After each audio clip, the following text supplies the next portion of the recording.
Welcome back to the Ross Bolen podcast. I'm Ross Bolen here with producer extraordinaire Kade Orris. Kade, how are you on this fine Friday? Oh, we're doing pretty good, Ross. We're doing pretty good. Almost there, Kade. Almost there. Almost the weekend, man. Stretch. You going hard this weekend? You gonna be out there getting crazy with the kids, listening to bangers, pounding brewskis? Most likely, yeah. I mean, we got a head start last night. Oh yeah, you did first Thursday? Yeah, first Thursday of the year. Oh. They take a little 2-month break. I still don't understand that strategically, but I think maybe just because it's cold, it'll be cold and like people like won't. yeah, people love drinking when it's cold. I know. It's like the best time to get I would drunk. be there if they still had it going on, but they're just like. And the winter's fucking depressing. Like, that's when you need the socializing the most. Yeah. We're talking about, Kade goes to an event called First Thursday every month, the first Thursday of the month. It's at the South Congress Hotel Bar, right? Yeah.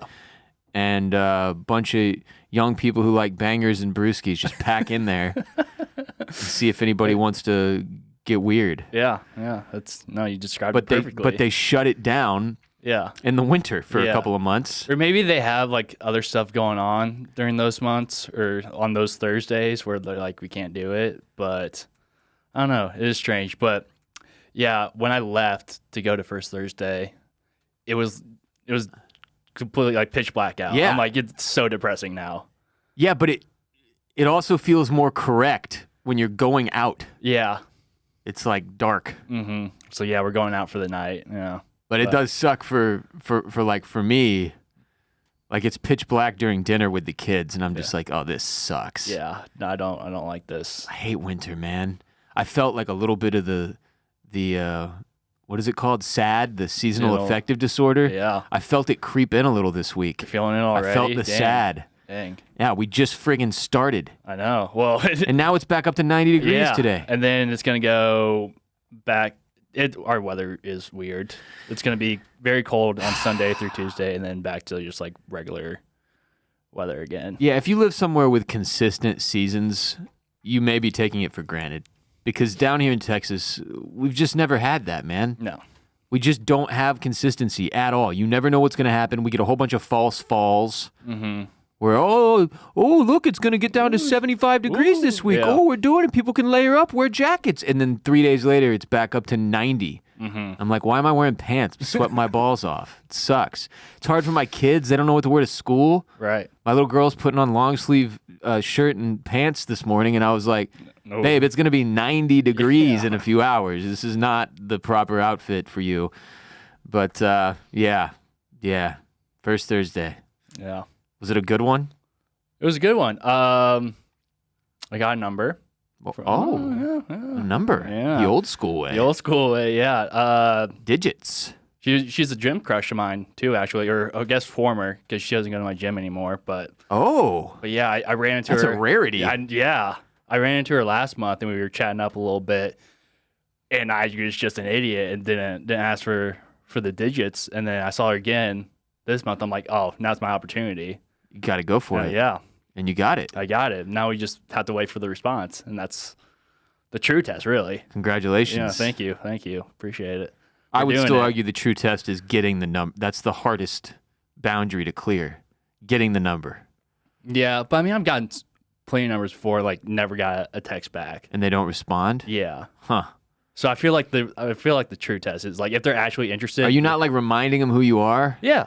Oh, hey, it's Kade from the other night. Yeah. I had this on. Yeah. This is what my head looks like. Yeah, I was like, how was the rest of your night? Like, what did you get up to after?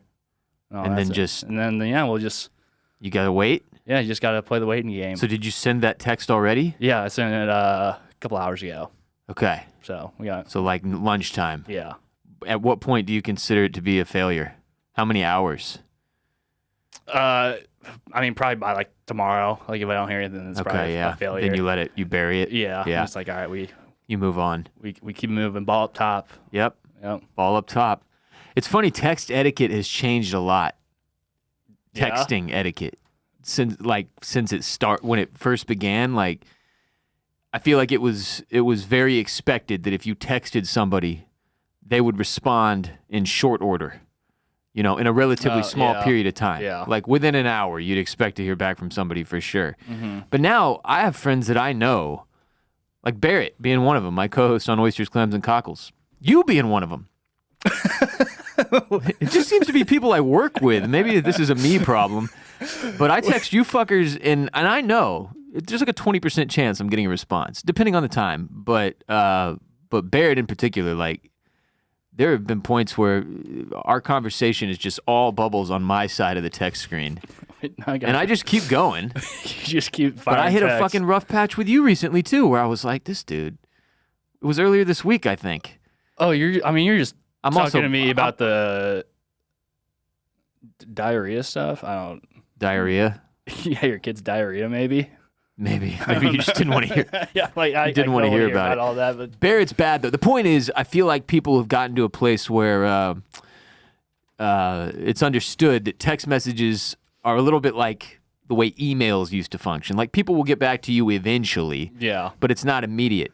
And I think that's a healthier relationship with texting. I think it depends on the situation. Well, sure, yeah, it's circumstantial. Like if we're like trying to make plans or something, and I need to hear back, like I will respond pretty quickly. Yeah. If it's not pressing. Yeah, but if it's just like talking about whatever. Yeah.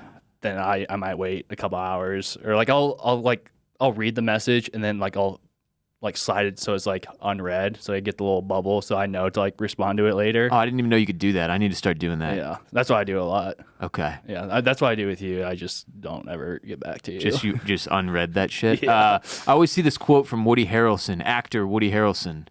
Oh yeah, I think I saw this quote where he says like he doesn't have a cell phone at all. Yeah. Because he doesn't like to be readily available to any human being at any given moment. Yeah. And I love that quote, and I hate seeing it. Yeah. Because I don't. You don't have that luxury. No, I don't. That is a luxury for sure. Like that. I don't think some of these people, like the other example I'm aware of is Aziz Ansari, comedian. Right. And he has a flip phone. And I'm like, oh, good for you, you rich fuck. Yeah. I would love to just have a flip phone or to not have a goddamn phone like Woody Harrelson. Mm-hmm. Imagine how free Woody Harrelson must feel on a daily basis, hour to hour, minute to minute. Absolutely. But like anybody being able to hit you at any given second with a question or a thought or a demand or whatever it may be on in a text message, that's probably not good, healthy. No, probably not. You know? Mm-hmm. So Barrett was my first friend that I recognized him like shifting away from the immediate responses. Yeah. And at first it pissed me off. I was like, this motherfucker, what, I'm not important enough? But now I kind of get it. Yeah. Like, okay, this makes sense. So, Kade mentioned the diarrhea. It's been a rough week. a shitty week in some ways. Yeah, a crunched work week. For one, my kids had parent-teacher conferences on Monday, so the school was closed all day Monday, okay? And they offer child care during the window in which you are there for your parent-teacher conference, right? But none of this mattered because my son RJ had the stomach bug and was pooping and throwing up everywhere, so I had to stay home with him while my wife went to the parent-teacher conference. But I don't understand the schools, and this doesn't seem to be the case just with private schools or public schools. Like, it's both, where they have so many non-federal holidays or days off for parent-teacher conferences or teacher training. And I'm not hating on the teachers. I want to be clear. Love the teachers. Love y'all. Y'all are great. Underappreciated. Underpaid. But the schools and whoever plans all this crap, y'all are fucking killing parents, man. Like, I need to work. This is a capitalist society, and the economy fucking sucks. So you need dual income households to be able to afford kids in the first place if you're not in like the 1% or whatever. And it feels like the school has parent-teacher conferences or some Friday or Monday off at least once a month, literally all calendar long. And I don't understand, like, at this point, I'm like, all right, y'all have parent-teacher conferences. I understand why those are important, but it can't be a day off from school for the kids. Just take all the kids from all the classrooms and stuff them in the gymnasium for 7 hours or something. You got to do something so I can afford to pay the outrageous tuition. And if you're like, oh, private school, well, then they should be in public school, you poor. Okay, sure. But then I still need I still need the kids stuck in a gymnasium for 7 hours, like on the 15 Mondays and Fridays the school takes off, so that I can afford the mortgage for them to live in a neighborhood where the public school isn't so fucking awful that the kids actually graduate dumber than they were going in. I just don't understand what we're doing. And I know a lot of this is like as a result of the economy having been shaky for the bulk majority of my adult life. But fuck, man, like it just wasn't this hard when I was a kid, I don't think. Or like in the 80s and 90s. You didn't have to if you lived in a big city, you didn't necessarily have to have a dual income. Yeah. You didn't have to have your mom and your dad working. That is like pretty much the case with every single person I know, with the exception of a couple trust funders. Mm-hmm. Everybody has to work. So if you're given random days off for parent-teacher conferences where the kids are home all day, even if you provide childcare during the actual 30-minute meeting with the parent or with the teacher, where you don't get a whole lot of information, by the way. Yeah, I was about to say, what are they even talking about in these? They just tell you shit you mostly already knew. Yeah. About your kid. And it's just crushing. I just don't know what we're doing. But it does appear the stomach bug has exited my home, which is huge. Everybody seems back to normal. I avoided it. I did get a headache. Mm-hmm. But I have a stomach of steel, so no diarrhea, no full body explosions, no puking. You say that now, but next week. It's going to be tomorrow. Like tonight when I get home, I'm going to feel it hit. Yep. I voted this week. That's exciting. It was. I went to 3 different polling places, and then I found the third one. This was on election day, so they're all packed. Yeah. But then I found one at the high school right next to my house that was in like the principal's office, and there was no one there. No line. It's my new secret voting location that I will be using for every time I have to vote. Well, now you just put it out there. Well, I guess they don't know what high school it is. Yeah, that's true. They don't know. I don't know. I know. You do. You know. You can use it, but you don't fucking vote. I know. You're part of the however many goddamn millions of Americans. Am I part of the problem? You don't show up. You are part of the problem, Kade. God, come on, grow up, dude. I didn't even realize we had an election. I'm still not sure what this was for. Yeah. I thought the next time we voted was 2026 for midterms, right? But this was local stuff. Yeah. It was like local Austin shit. Mostly just them trying to raise our taxes. So I just voted no on everything. I was like, absolutely not, no. I read the short 3-sentence description, and if it's asking for money, I don't care what the reasoning is. I say no. Because they have enough money, to be clear. It's not that I don't want to help other people and I don't think social programs are good or I don't care about the homeless. That's not the case. It's that the fucking city has enough money already. They don't need more money. They can't keep raising our property taxes. This shit is insane. They have more money than they've ever had, and we have all these tech fucks, rich freaks, and Joe Rogans running around. If they take more of their money, man, leave me the fuck alone. The property tax shit is killing me. So I went and voted. Mostly voted no on a bunch of stuff. Took about 5 minutes. Took RJ with me. He sat in my lap. Figured I'd show him how democracy works. Did not give a shit. No, probably not. Had a toy car. He was slamming on the table while I'm sitting there trying to vote. He's making so much noise. All the other people in the little voting center are looking at us. But I did get a sticker. You got the sticker with you? Oh, you put it on the... I got the I voted, yo vote. On the Stanley or whatever? No, not It's an Owala. Oh, the Owala. Yeah. Don't disrespect the Owala. That you dented? Yeah, it's been through some shit. Fell off the top of my car a couple times. But I love getting that sticker. Makes me feel accomplished. Yeah. Makes me feel better than everyone else. Well, superior. did your votes win? Did you win? I won some. I won at least the biggest one. Prop Q got shot down. Prop Q. Yeah, fuck Get you out guys. of here. They were saying they needed $150 million to deal with homelessness. But they gave absolutely no detail as to what they were going to do with the money. Okay. Not a good effort. Yeah. You got to try a little harder than that. Plan. No game plan. If y'all want that much money, you're going to have to try a little harder than that. You got to give us the money first, and then we'll tell you the plan. That's just not how anything should work. So that's what they were going for, though. And other shitty things that happened this week, the release of Grand Theft Auto 6 was yet again delayed. I saw that. This is not shocking to me, though. No. Well, I think they had some layoffs. Yeah, it's a weird situation. Granted, I'm getting some of this information from Twitter, which is not the most reliable source. But they laid off a bunch of people in what allegedly was some kind of union busting effort. Like a union was forming, or there were members of the union, and they just like axed all these folks because greed. So I'm not sure what the situation is there. It seems like a real shit show at Rockstar, the development company. Where they fucked up here is by giving us a date in the first place. Yeah. give us a date when it's done. Right.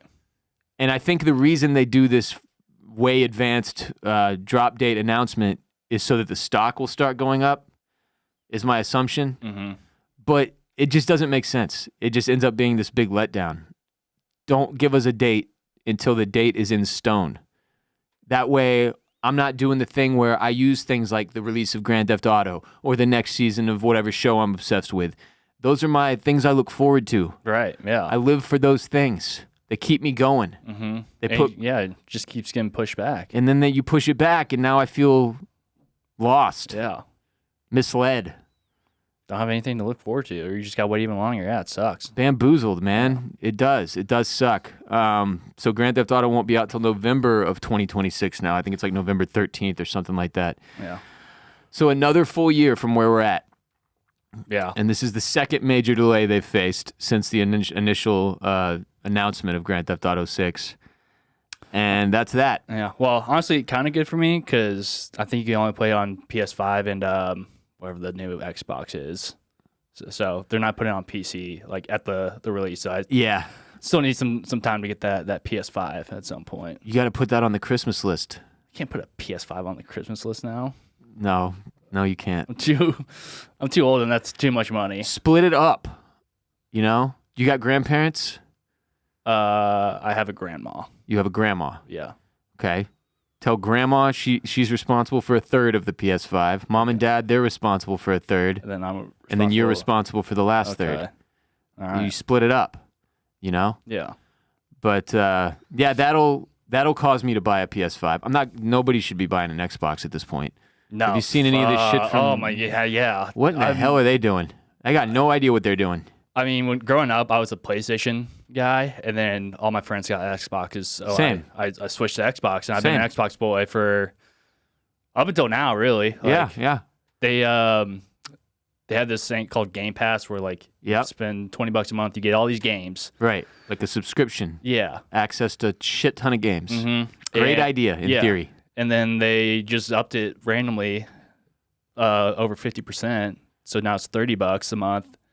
I'm like, no, go fuck yourself. I'm done doing this with all these companies that just want to raise their subscription just milking prices. us like cattle. Yeah. And so I'm done with Xbox and Microsoft. I don't know what the fuck they're doing. They keep talking about they don't see their competition as other entertainment or other video gaming consoles. They don't consider themselves a console creator anymore. Mm-hmm. They see their competition as TikTok. Yeah. And Instagram and the other tech companies. Mm-hmm. And that's, even if it's partially true, because everybody's just fighting to get as much of our time as they can, right? Right. TikTok wants you to be on there as long as they can get you to stay on there. Instagram, all these things. You're a video game company, bro. You compete against the other consoles. That's your competition. Yeah. So to pretend otherwise is basically, to me, you waving a big white flag that says we fucking lost. Yeah. But they're still they said their next Xbox is going to be a PC. Yeah, I don't get what I really don't understand what they're doing. They look really lost if you go off of the clips and the quotes that I've seen in the media over the last couple weeks. I don't know what the hell Microsoft is doing.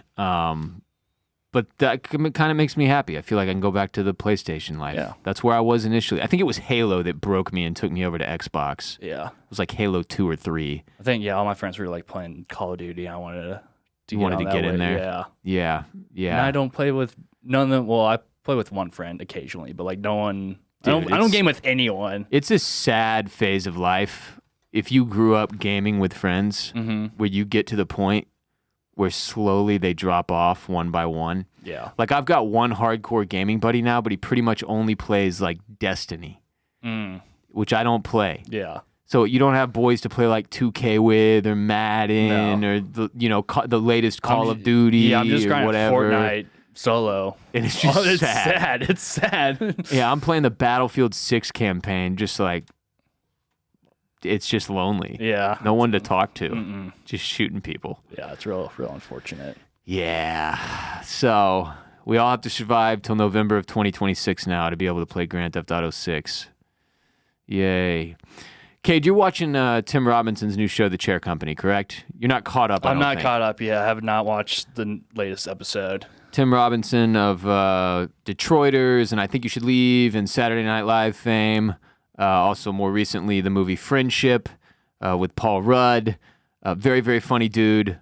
I got looped in to him during I Think You Should Leave season 2. Yeah. When that got released, and he's one of the funniest people on the face of the earth to me. So he's got a new show on HBO. It's called The Chair Company. It's real weird, real funny. If you like Tim Robinson, you'll probably like The Chair Company. But you've seen episode 2. Yes. So you know the old guy at his office, Douglas. Yes. Who throws the mistakes party? Yeah. He wants everyone to make mistakes. Yeah. And he has the wristbands for like to indicate if you are willing to make a mistake. Yes. It's essentially he tries to throw a sex party. Well, yeah. And it doesn't. I don't think it works out. Okay, so that character Douglas is played by a guy named Jim Downey. Okay. Now I'm gonna blow your mind. Don't Google him. Okay. Don't Google him. Let me do it. All right. Let me do it, and then you can Google him after. All right. So Jim Downey, the older Caucasian gentleman playing Douglas on The Chair Company, is also, have you seen the meme of the old man in the podcast studio saying, Jeff Epstein, the financier? Yeah. Okay, huge meme online. Right. For a couple years now. Yeah. That is also Jim Downey. Okay? Okay, wow. Jim Downey is also a Christmas adventurer in One Battle After Another. No shit. He's the really old one. Was he like towards the end of the movie? Yeah, I think okay. so. I think he's the one that's like seemingly calling the shots at that like final meeting of the Christmas adventures that we get to be privy to in that movie. Okay, so he's Douglas on The Chair Company. He's Jeff Epstein, the financier, guy from Conan O'Brien's podcast, Conan O'Brien Needs a Friend, which somehow was still a meme I see circulated regularly. I don't really know why. Mm-hmm. He's in One Battle After Another as a Christmas adventurer. And then that same guy, Jim Downey, is the dude who judges part of the competition between Billy and Eric in Billy Madison. He's the dude who gives one of the most epic takedown speeches ever when he says, Mr. Madison, what you've just said is one of the most insanely idiotic things I've ever heard. At no point in your rambling, incoherent response were you even close to anything that could be considered a rational thought. Everyone in this room is now dumber for having listened to it. I award you no points, and may God have mercy on your soul. That's all the same dude. Well, he looks different in like... Yeah, he looks different in everything I just named. Yeah. If you go look at him on the Conan podcast, he looks 30 pounds lighter than he is on The Chair Company. Yeah, and he has the mustache, too. And if you go look at him in The Chair Company, he looks 15 years younger than he does in One Battle After Another as a Christmas adventure. And if you go look at him in Billy Madison... You know, it was 30 years ago or whatever, so he looks like a completely fucking different person. It's been blowing my mind all week since I figured this out. This is all the same Jim Downey. He's just like the most low-key legend ever. That's crazy. Yeah. And I don't really know what his background is other than that, but those are the four incredibly notable things. He worked for SNL. He was a writer for a very long time, it seemed like. Oh my God, it looks like he was in There Will Be Blood? As well? What the fuck? You're right. What a career. Ton of SNL credits on here. Huh. Damn. Okay, I have to Google the There Will Be Blood part really quick just because I if he's in that too. Oh my God, he's the fucking real estate guy in There Will Be Blood. He sells the land to the main dude. You've seen this movie like 20 times. I did not know this movie. But he looks completely different in this movie as well. That's him. Yeah. Crazy. Blows my mind. Dude. Shout out to Jim Downey. He's really out there getting it. He's doing it. Just legendary performances in the most random places that you would never expect. Jim Downey. What a guy. When you're working out, if you actually want results, you have to have variety in your workout routine for it to be sustainable. For years, I did pretty much the same thing every time I worked out, and it wasn't doing anything for me or my body. I plateaued hard. That's why I love today's sponsor, FitBod, so much. Whether you're hitting a plateau, bored with your current workout routine, or new to fitness, FitBod sets you up with a custom workout plan tailored to your fitness goals. I've been on my FitBod grind for a couple years now. Today I will be doing my 360-second FitBod workout, hitting back, calves, and abs. I know you're thinking it. Yes, I know I need to do more calves. Since I started using FitBod, it got me completely hooked on fitness for the first time in my life, and as a result, I'm in the best shape of my life. Many have started calling me Ripped Ross. Others call me Fit Bill. Occasionally, when I'm in public, which is not often, someone will shout, "You killed Bill Chungus!" FitBod creates a personalized workout routine based on your goals, fitness level, and available equipment. Workouts adapt to your growth, so each workout is challenging enough to push you to make progress. FitBod tracks your muscle recovery as well, so you can avoid burnout and keep up your momentum. Fine-tuned by experienced, certified personal trainers to bring best practices and exercise science to you.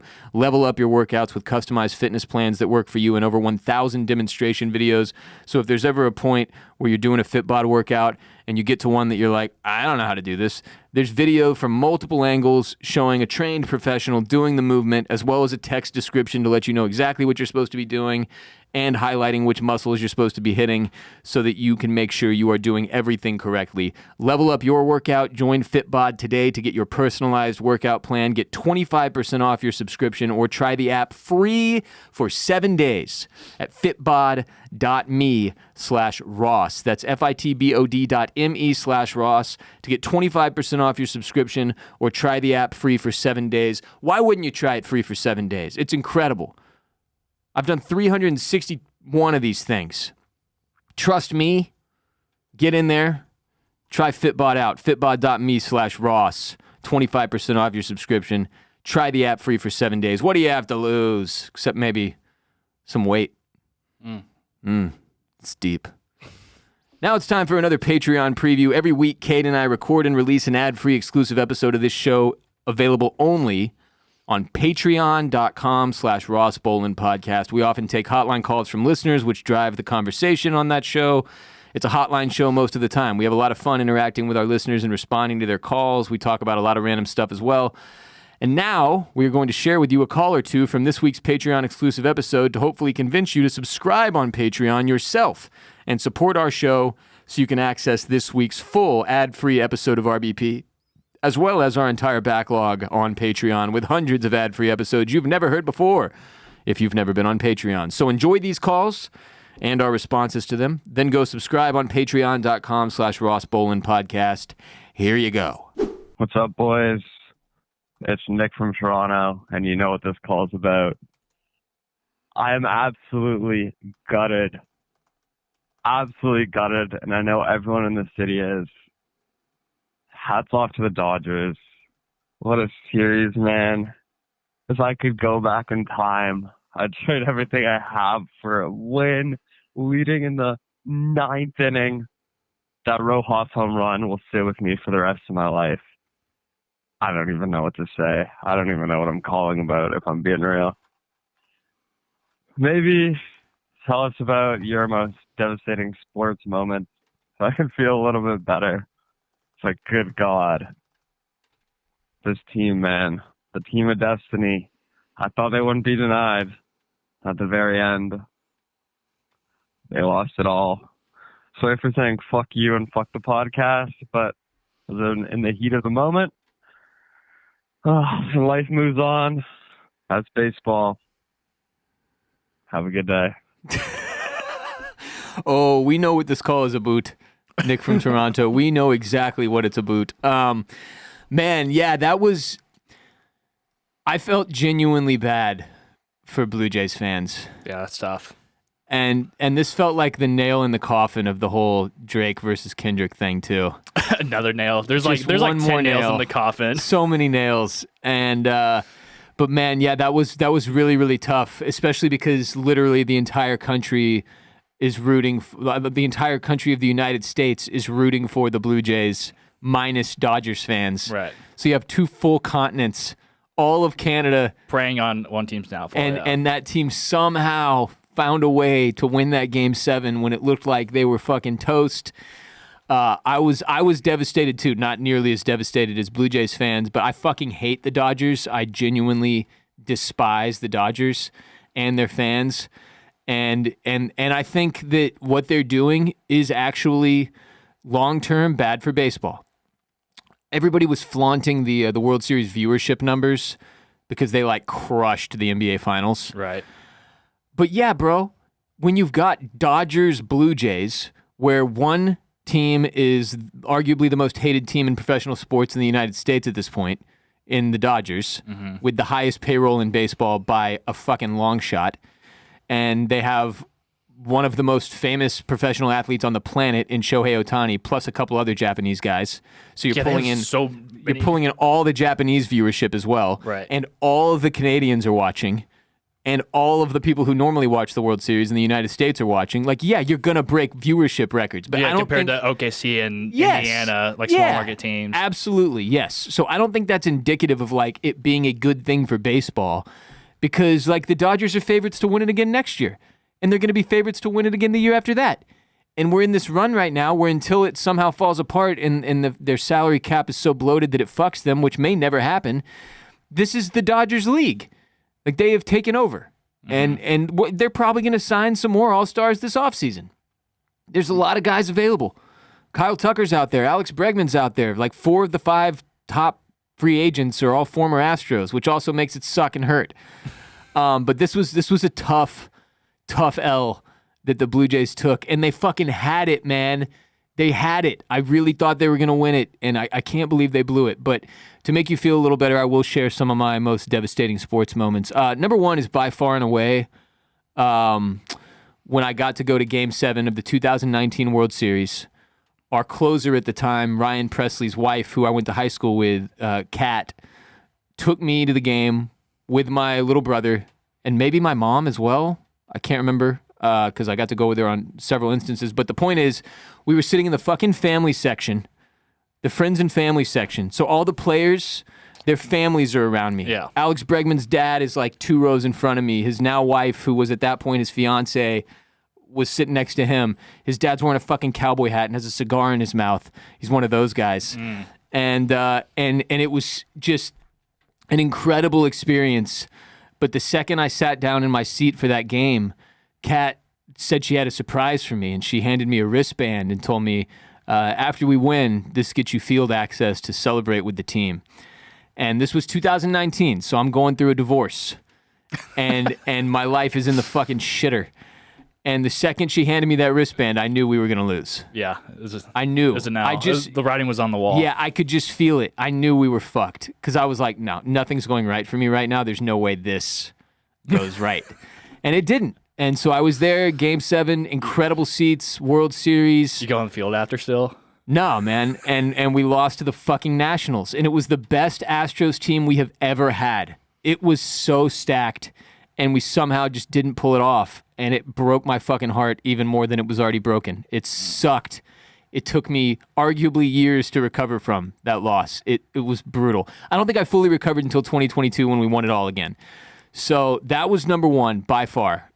Being at Game 7, getting this incredible opportunity to go with one of our best players and most important players, our closer's wife, and sit there in the family section and fucking watch us lose the World Series sucked. Number 2 is without a doubt the Rockets Game 7 against the Warriors. Oh, to go to 27 threes in a row. Yeah, I can't remember if that was the Western Conference Finals or it was to go to the Western Conference Finals. It doesn't matter. It's the game we missed 27 three-pointers in a row.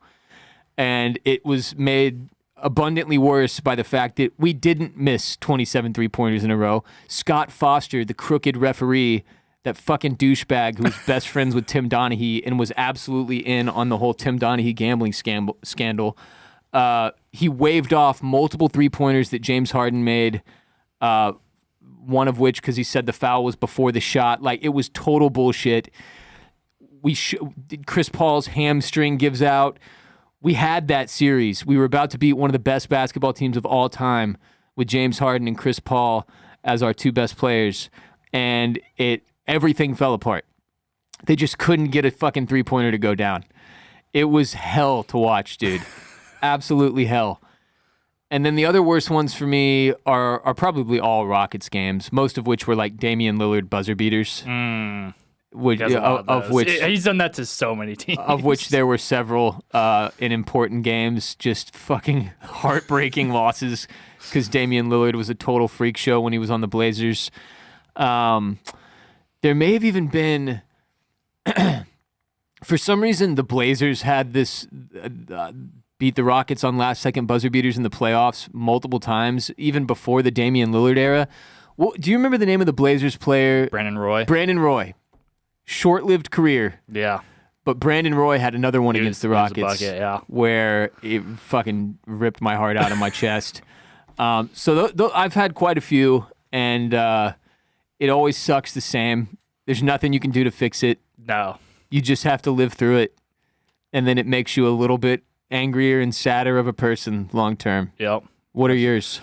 I'll start with the baseball one. It was when the Indians played the Cubs in the World Series, Game 7. We had a 3-1 lead, and then ended up blowing the 2 games, and then we're up in Game 7, and then there was a rain delay, and they just fucked our momentum, and then we ended up losing Game 7. And that was the same year the Cavs won when we came back from 3-1 to beat the Warriors. Oh, yeah. So it's just, that's just Cleveland sports for you. Well, at least there was a little There was some poetic justice. one bright spot, but yeah, because I don't think the Indians have ever won, or it's been a really long time. I know the Cubs hadn't won in forever, since 2016. But that was really rough because I was in college and a lot of people in my frat were Cubs fans. Oh no! So I was the only Indians fan, so I just heard so much of it. Oh, it was rough.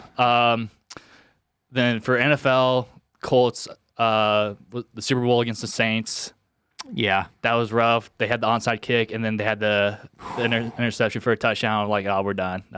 We're fucked. And then I think it was in 07 or 08, we were playing the Steelers, and we got a pick. We needed to go score a field goal. I think we got a pick, and the guy that picked it off got stabbed by his girlfriend or something a week prior.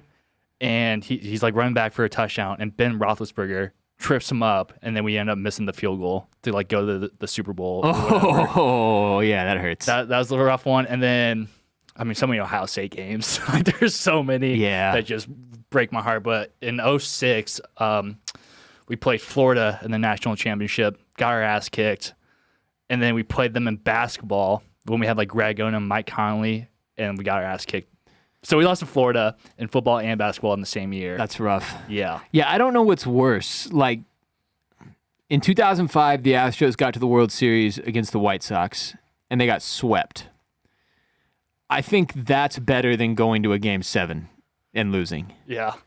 Because there's so many. Baseball's the toughest one, too. Because of 163 games or whatever? So many games, dude. It's so many games in such a long season to get to the end of it and have it just be this devastating letdown. And to not know if you'll be able to get back. Because it's you're so close. You're and it's the least repeatable sport to me. The NBA, unless you're the Dodgers. Unless you're the Dodgers, yeah. But the Thunder in the NBA, for example, everybody knows they're going to be in the playoffs. Everybody knows they're going to make another run. Will they get to the finals? It's going to depend if somebody can upset them. But it's very likely they're in the Western Conference Finals again this year. They're that good, NFL is a little different now. There's a lot more parity, I feel like. But Major League Baseball, man, it's crushing when things don't work out in a Game 7. So shout out to Canada and all our Canadian listeners. We feel for y'all. It sucks. We were rooting for you. And Nick from Toronto, you know what it's all about. You got to move forward. Can't look back. Try to hold your head up high. Y'all have a great team. And, good luck. Next call. Hey, what's up, Ross and Kade? So one thing I was just thinking about, what's something that as a kid, as you were growing up, you thought was kind of dumb and you never really got into? It's some people was hey, World of Warcraft. Mine was chess. And now I'm loving it. I'm playing it every day. And it started out with doing crosswords puzzles, doing the New York Times, and getting more into it. But now, dude, chess is the shit. I thought it was the most complex game. And just one day I was you know what? I'm going to figure out how to play this. And now it's blowing up. I'm all right, it's my Facebook feed now. It's so I just want to know y'all's thoughts. What's something that y'all thought, hey, it was kind of dumb, you never want to get into, but now you're oh, I actually really enjoy this. All right, y'all have a good one. Chess. Chess. You know how to play chess? Not really. I mean, like I know like how some of the pieces move, but like that's the thing. Like I think it's easy to learn chess. Like once you learn all the moves, but it's like there's so much strategy involved with it, and that's how people like get good. And I'm like, I just can't. Yeah, you got to be able to think several moves ahead. Yeah. And try to bait people into doing the wrong thing. Yeah. Setting them up so you can get that checkmate. Yep. I really like chess. I was lucky enough to learn it at a pretty young age. And it is super, super fun, but it is a game that's really, really frustrating if you play somebody who's significantly better than you, because they'll just dog walk you, dude.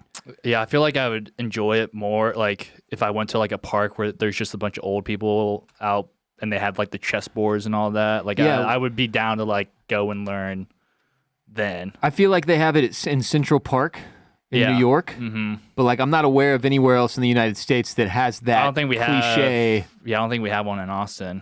Park with chess boards set up. We have too many run clubs. We need a chess club on the park. Less run clubs, more old people playing chess clubs so that we can go in there and see what's what. Yes. My thing that I thought was really dumb when I was young that I am now obsessed with is definitely working out. Okay. And I wish I'm kind of the same way too, though. I wish I'd had the work ethic. Yeah. Because like when I was in high school, which was the highest level of competitive sports I played, I did not give a fuck. Yeah. And like we had a great coaching staff as far as training goes, a badass weight room at what was like essentially a brand new public high school. Yeah. And they put us through like a very regimented training program. But I didn't take it seriously. And I had never worked out prior to that. So like, the first day we came in for baseball practice and they're making everybody max out so that they can have a starting point for you to go and grow from. Yeah. Like I did the bar on bench press, literally 45 pounds. And I didn't have any muscle on my entire fucking body. And so it was a big uphill climb. And on top of that, like I just didn't care. I wasn't focused. Like I didn't have, speaking of ambition makes me so horny, I had none at that point. In high school, I didn't have it. I didn't have, I didn't have the experience of like, of accomplishing something through effort.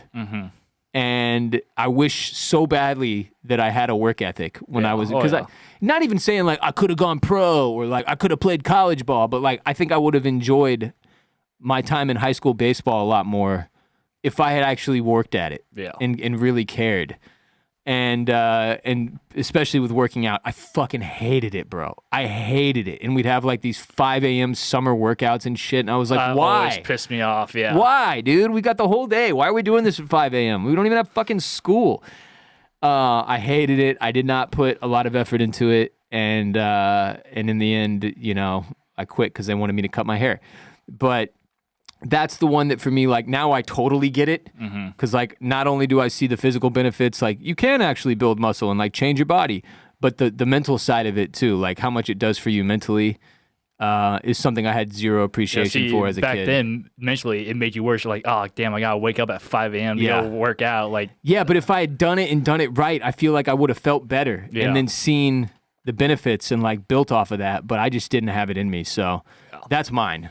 As far as things I thought were silly when I was a kid. I would say, definitely working out. Like, because I hated our weights coach. Like, none of like the athletes liked him. They don't like want to like try hard for him. So it was none of us ever tried. And like, it's just like too much like structure. Like we did the same thing like every week, and it just got so boring. And I was just like over it. Then as soon as I was done with sports and like I could work out on my own, I'm like, oh my God, I love this. I can do whatever I want. I can listen to my own music. I can take as long as I want. You don't feel rushed. Yeah. You don't feel like you're being watched. Yeah. And if I like don't like if I have a day where I'm like I don't want to go hard, like that's fine. Like I'm not gonna get yelled at by a coach because you're having an off day. Yeah. Yeah. Yeah. It's a different animal when you're by yourself. It's a lot for people like you and me. It's a lot better. Yeah. And then I would say music, like listening to like my dad's music in the car growing up. Like he's always into like the classic rock stuff. I hated it. Yeah. Because I was just like a big like rap head. Oh, this is a great one. But as I got older, like especially like into college, I started like appreciating it more. Now I have so much like old like classic rock stuff. Like I have so many like great bands that I really enjoy now. But back then I was like this shit sucks, like turn it off. Dude, I had this exact same experience though, and really with both of my parents. They both put me on to a lot of music that at the time I was like, this is fucking dog shit. Yeah. Like, I could not wait to get out of the car. Yeah. And whether it was like Pink Floyd or in the case of or musicals. Yeah. Or in the case of my dad, it was all the classic rock shit like Pearl Jam, Metallica, and I was like, this is so lame. Yeah. And now I love all that shit. I have tons of it saved on my phone, and we did like a month in here on divorced dad rock and shit like that. Like, Yeah. I love all that shit, and it really helped, getting all this different music in my ears from my parents. I feel like it helps you shape your musical taste over time, even if you absolutely. don't understand that's happening in real time. So yeah, that's a great one. Yeah. That's a great one. And then another one is movies, mainly like older movies. So like I talked about, like I watched Pan's Labyrinth in college because like I had so many like film classes where we just like go and like watch a movie and then like talk about it after, which is just an insane like class. Like, That shouldn't be a class. I know, but I didn't appreciate it at the time because like we were watching all these old movies and like I didn't give a shit, and like we watched like films in black and white. I'm like, why are we doing this? Like, why are we watching like there's new movies, guys. Why are we watching all this old shit? But now I love them. Like I love like watching older movies like from the 60s or 70s or however long ago. Like I really enjoy it now. I started becoming a film buff like after college. Again, it's like once I like am not forced to do these things, Then you can find yourself. yeah. That's when you really have the opportunity. It just, I think that's just life, man. Yeah. I think reading is one that falls into this bucket for a lot of people. Not me or you, but Well, see, I used to love reading because it was kind of forced. But then, like, now that it wasn't, like, I didn't have to read anything. now you stopped. Now I don't read anything anymore. Yeah, we're all illiterate now. Yeah. Yeah. Yeah. Good call, though. Next. All right, that's all you get for free. Now go to Patreon, patreon.com/Ross Bolen Podcast. Subscribe. It's just $5 a month to join the RBP gang officially on Patreon. Enjoy that full episode, including the couple of calls we just played for you. Check out the backlog, hundreds of ad-free episodes with Kade and I taking hotline calls from the RBP gang, with Jared and I talking about God knows what. We've got some random interviews scattered in there, a couple of which are with cool listeners that have awesome jobs, a couple of which are with random... Jared's mom is on one episode. Jared's brother's on a couple episodes. We've got a professional gamer interview in there at one point. Years and years and years of ad-free exclusive episodes of RBP available only on patreon.com/Ross Bolen Podcast. Go in there, support our show. It means a lot. Get in there today. Patreon.com/Ross Bolen Podcast. Thanks for being with us today. We appreciate you. You can follow Kade and I on social media at Kade Orris. For producer Kade, Kadeorris on Instagram and Twitter and Letterboxd. I just hit 100 on Letterboxd. You did it? I did it. Oh man, that's a good feeling. I got the patron. Yeah. Once you hit the 100, that got you over. Yeah, I was like, I gotta now you gotta pull the do trigger it. on You that, gotta take it serious. Yeah. I'm Boss Roland on Letterboxd, and I'm WR Bolen on Twitter and Instagram. Of course, you can follow our show on all the social platforms as well. Check us out on YouTube. Support our sponsors. Today we had Fitbod, fitbod.me/Ross to try the app free for 7 days or get 25% off your subscription. Kade and I will be back next week. Take care of yourselves. Avoid that stomach bug. That thing, gnarly. Get out and vote. I guess it's over for everybody. It's over, yeah. Next time. Next year, yeah. Next time. Until next time, remember, you are not alone. Peace be with you. And also with you.